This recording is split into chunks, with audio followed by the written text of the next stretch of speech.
भिंड की जनसेवा के लिए आए। हाँ। पहला स्टेटमेंट क्या है? मेरा पहला स्टेटमेंट ये है कि बाबा बनखंडेश्वर के चरणों में सर झुकाने आया हूँ कि भिंड छोड़ते समय जो संकल्प लिया था कि सर ऊंचा करके जा रहा हूँ, सर ऊंचा करके ही लौटूँ, ऐसी कृपा रखना।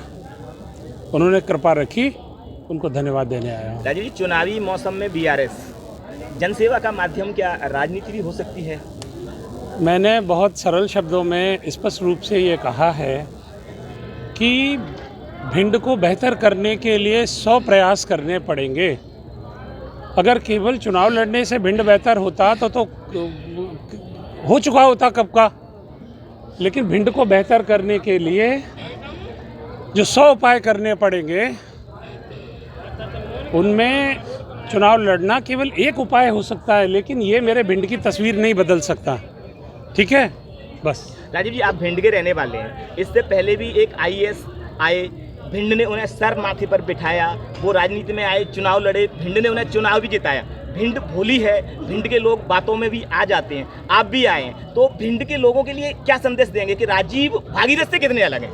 मैं स्पष्ट नाम ले दूं। देखिए, ऐसा है, सम्मानीय भागीरथ प्रसाद जी मेरे वरिष्ठ रहे हैं और उनका बहुत स्नेह भी मेरे ऊपर रहा है हमेशा। मुझे पता है कि वो प्रशासनिक सेवा में रहते हुए, और ये मैं केवल भागीरथ प्रसाद जी के लिए या केवल खुद के लिए नहीं कह रहा हूँ, भिंड का जो भी लड़का भिंड के बाहर जाता है उसके दिल में एक टीस रहती है कि एक तो अपने लोगों से बिछुड़ गए, ना हम उनके दुख में शामिल हो पाते हैं, ना हम सुख में शामिल हो पाते हैं, बस हेलो आए के रह जाते हैं। ठीक है, तो भिंड का जो भी बेटा बाहर जाता है, चाहे वो प्राइवेट सेक्टर में जाए, गवर्नमेंट जॉब में जाए, उसके दिल में ये टीस रहती है और वो हमेशा ये सपना देखता है कि मेरा भिंड अच्छा हो। एक उदाहरण बता रहा हूँ आपको, जैसे जो बेटियाँ ससुराल जाती हैं वो हमेशा मायके की ज़्यादा चिंता करती हैं बनिस्बत उन बेटों के जो घर में ही रहते हैं। ठीक है, तो मैं आपको कहूँगा कि मैंने भिंड के जितने आईएएस आईपीएस हैं या अन्य सेवाओं में हैं, उन सबके साथ संपर्क करके, चाहे वो किसी भी राज्य में पदस्थ हैं, मैंने उनको हमेशा प्रेरित किया है कि चलो यार, अपन भिंड के लिए अपन क्या कर सकते हैं। अपन ये मत सोचो किसने क्या नहीं किया, ये मेरा विषय ही नहीं है। ठीक है, निंदा और आलोचना में एनर्जी वो खराब करता है जो खुद कुछ नहीं कर सकता।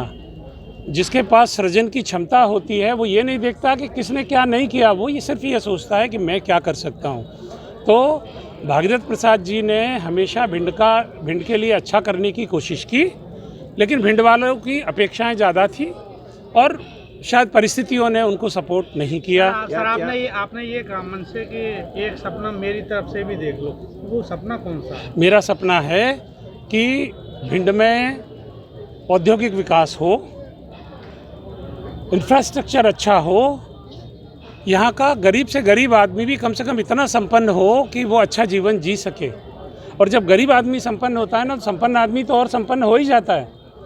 क्या आपको लगता है कि करेला का जूस पीकर भी भिंड की जनता आपको एक्सेप्ट करेगी? मेरे लिए प्रश्न ही नहीं है कि मुझे एक्सेप्ट करेंगे कि नहीं करेंगे। मेरे लिए प्रश्न ये है, मैं डॉक्टर हूँ, मेरी ड्यूटी है कि दवा देना। मैं ये नहीं देख सकता कि सुई मोटी लग रही है तो ये नाराज़ हो जाएगा पेशेंट।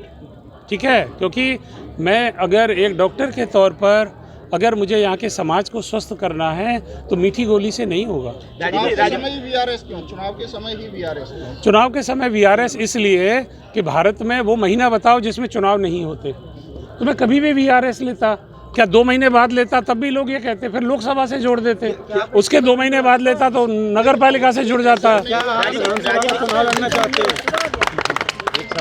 कौन बेवकूफ़ आदमी 3 लाख की नौकरी छोड़ के 50,000 की कच्ची नौकरी के लिए घूमेगा? किस पार्टी से टिकट की बात? मैं तो उत्तर तो दे दिया आपको, आपने सुना नहीं। राजीव, मेरा एक सवाल है कि भिंड की करें या चंबल की करें, हमने राम प्रसाद बिस्मिल दिए, हमने सत्ता में भागीदारी करने वाले बड़े बड़े राजनेता भिंड से दिए, लेकिन भिंड को कुछ नहीं मिला। तो अभी तक क्यों नहीं मिला और अब आगे मिले, उसके लिए राजीव जी क्या प्रयास करेंगे? ऐसा है कि 35 साल तक भिंड से बाहर रहकर भी मैंने चिंता की है। मैं जिस विभाग में रहा हूँ उस विभाग से बिना कोई शोर मचाए, बिना कोई श्रेय लेने की कोशिश किए। और मैंने कोशिश की, जब पीडब्ल्यूडी में था तो मैंने कोशिश की कि भिंड की सड़कें मंजूर हों, भिंड के पुल मंजूर हों, लेकिन शासकीय अधिकारी की मर्यादा होती है, हम लोग कभी श्रेय नहीं ले पाते और लेना भी नहीं चाहते, हमें श्रेय से मतलब नहीं है। कांग्रेस से आप टिकट मांग रहे हैं? मैं किसी से नहीं मांग रहा हूँ टिकट, गलतफहमी दुरुस्त कर लीजिए, कोई नहीं कह सकता कि मैं किसी से टिकट मांग रहा हूँ।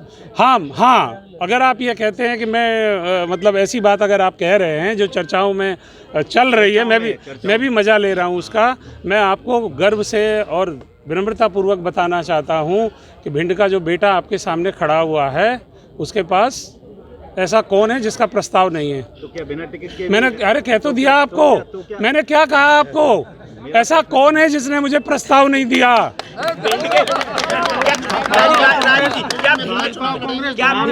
क्या भिंड के पाप धोने के लिए भागीरथी गंगा लाएंगे?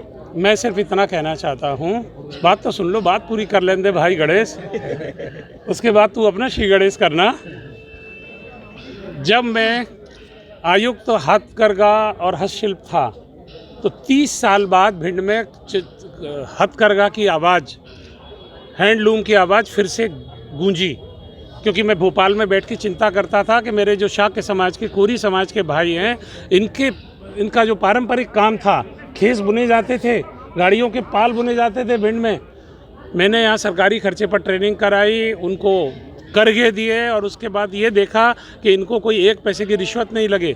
आज भिंड में आपको जानकारी दे रहा हूँ, शायद आपको पता भी होगा कि हमारा जैन समाज का एक व्यक्ति और तौलिया बना के, गमछे बना के पूरे भारत को सप्लाई कर रहा है। आप उसके पास जाकर पूछिए कि मैंने कमिश्नर रहते हुए उसको कैसे सपोर्ट किया था और एक बार भी भोपाल का चक्कर नहीं लगवाया।